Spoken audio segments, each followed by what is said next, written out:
And I'm wondering if you could provide us with a few names of some present-day mentors that we may look to for advice, people similar to the Grahams and the Fishers of the present day. Well, the interesting thing, you don't have to look at the present day ones necessarily. I mean, if you wanted to look at great business careers, you could look at Tom Murphy or Don Keogh on our board, and you could learn everything you could learn about a business person by just studying them. And you don't have to study somebody that is 55 and currently in some executive position. Their lessons are timeless. And there's going to be a study, I think the Harvard Business, somebody sent it to me from the Harvard Business School, on cap cities, but there's been others in the past. And, if you learn the lessons of Tom Murphy, you don't need to learn any other lessons in terms of business.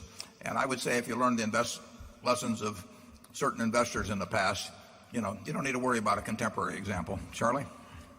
Well, I think it's also true that Warren and I are not following very well the 40-year-old investment professionals. Isn't that right? Are you hiding something from me? I didn't know there were any 40-year-olds. I thought they're all 25 now. Yeah.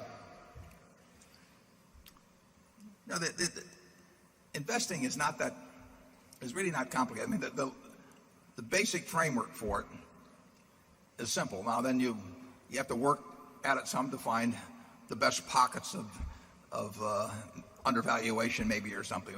But you didn't have to have a high IQ. You didn't have to have lots of investment smarts to buy junk bonds in 2002, or even to do some of the stuff that was available when LTCM got in trouble. You really just had to have sort of the courage of your convictions. You had to have the willingness to do something when everybody else was petrified. But that was true in 1974 when we were buying stocks at very, very, very low multiples of earnings. It wasn't that anybody didn't know that they were cheap. They were just paralyzed for one reason or another.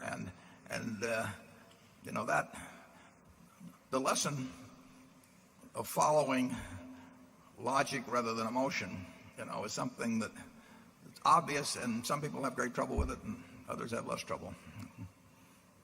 Charlie, can you give them any more help on that? Well, I think this is different. When we were young, we had way less competition than you people have now. There weren't very many smart people in the investment management field. There really weren't. And you should have seen the people who were in the bank trust departments. I mean, so now we've got armies of brilliant young people and all these private partnerships and all these proprietary desks and all the big investment banks. And we've got a vast amount of talent in the investment management business. And there's a lot of competition. If there were suddenly a crisis now, there would be 500 firms that would be studying it intensely, each having capital that they could commit on a hair trigger.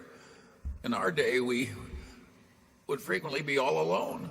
But in 2002, we'd be the only buyer. But in 2002, Charlie, there were tons of people that had investment experience and high IQs, and lots of money was around. Wasn't any question about money. It's just they were terrified of that particular arena. Well, when you have a huge convulsion, which is like a big fire in this auditorium right now, you get a lot of weird behavior. And if you can, particularly at the head table,